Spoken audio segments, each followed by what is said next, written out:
Muling ang nagpang-abot ang tropa ng militar at ng NPA dito sa Bulumundok, bahagi ng Barangay Abuyo na sakop ng Alfonso Castañeda sa Nueva Vizcaya at ng bayan ng Pantabangan dito sa Nueva Ecija. Sa video na pinost sa social media ng ilang mga residente na malapit sa lugar ay dinig na dinig ang putukan ng baril at sinasabing may mga granada pa mula sa kabundukan.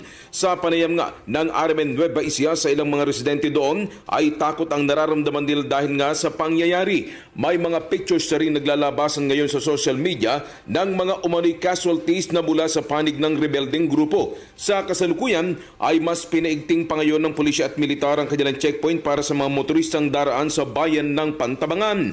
Kung matatandaan, ilang linggo na nakakalipas ay nauna na nagpang-abot ang magkabilang grupo sa bayan ng Dipakulaw sa lalawigan ng Aurora kung saan ay nag-alisan pansamantala sa kanilang mga bahay ang mga residente sa takot na madamay. Kasama mo sa RMN Nueva Ecija, Radyoman Ace Blanca, Tatak RMN.